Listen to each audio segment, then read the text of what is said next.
വരുന്ന യേശു ക്രിസ്തുവിൻ്റെ നാമത്തിൽ എല്ലാവർക്കും എൻ്റെ സ്നേഹവന്ദനത്തെ അറിയിക്കുന്നു. സ്തോത്രം. ദൈവം എല്ലാവരെയും അനുഗ്രഹിക്കട്ടെ, ജയത്തോടെ നടത്തട്ടെ. എൻ്റെ കർത്താവിൻ്റെ വചനത്തിൽ നിന്ന് അല്പം പറയാനായിട്ട് ഞാൻ ആഗ്രഹിക്കുന്നു.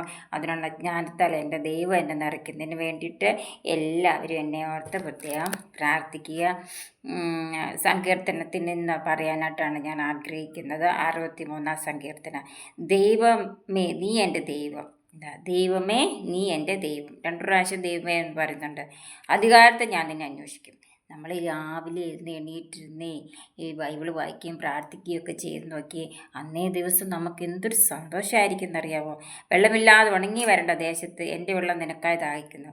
ഇപ്പം നമുക്ക് വെള്ളത്തിൻ്റെ ബുദ്ധിമുട്ട് വന്നാൽ നമുക്ക് എന്തൊരു ബുദ്ധിമുട്ടാണ്. ഇത് ആത്മീയമായ വെള്ളത്തിൻ്റെ കാര്യമാണ് ബൈബിളിനകത്ത് പറയുന്നത്. എൻ്റെ ദേഹം നിനക്കായി കാംക്ഷിക്കുന്നു. ദേഹം ദേഹി ആത്മാവിനെ ആര് സമർപ്പിച്ച് പ്രാർത്ഥിക്കണം? ദൈവത്തിൽ സമർപ്പിച്ച് പ്രാർത്ഥിക്കണം. അങ്ങനെ നിൻ്റെ ബലവും മഹത്വവും കാണേണ്ടതിന് ഞാൻ വിശുദ്ധ മന്ദിരത്തിൽ നിന്നെ നോക്കി ഇരിക്കുന്നു.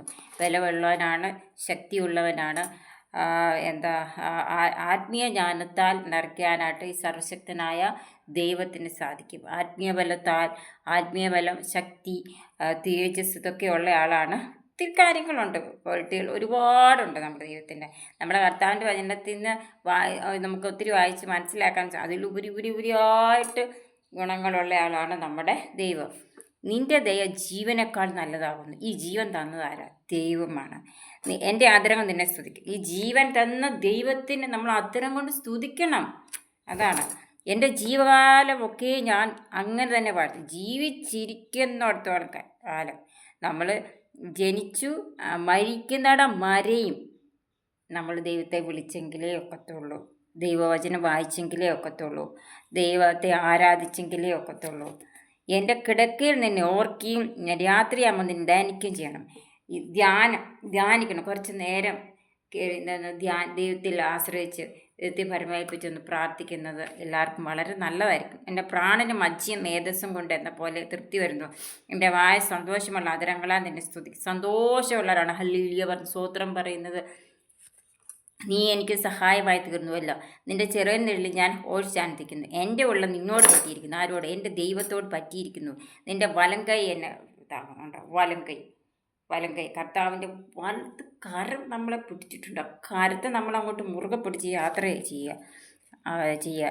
എന്നാൽ രാജാവ് ദൈവത്തിൽ സന്തോഷിക്കും. അവൻ്റെ നാമത്തിൽ സത്യം ചെയ്യുന്നെല്ലാം പോഴും. ഇങ്ങനെ പോഷ്ക്ക് പറയുന്നവരുടെ വായ അടഞ്ഞു പോകും. കണ്ടോ? ഇത് ദൈവമേ എന്ന് പറഞ്ഞ തുടക്കം. ദൈവമേ നീ എൻ്റെ ദൈവം, അധികാരത്തെ ഞാൻ നിന്നെ അന്വേഷിക്കും. അപ്പം ധ്യാനിക്കണം, നമ്മൾ പ്രാർത്ഥിക്കണം, നമ്മൾ ആരാധിക്കണം. ജീവൻ തരുന്നത് ആരാ? ദൈവമാണ്. ജീവിച്ചിരിക്കുന്നിടത്തോളം കാലം നമ്മൾ ആരാധിക്കുകയും പ്രാർത്ഥിക്കുകയും ദൈവസന്നിധി പോവുകയും ദൈവജന വാക്യം കേൾക്കുകയും എല്ലാം ചെയ്യണം.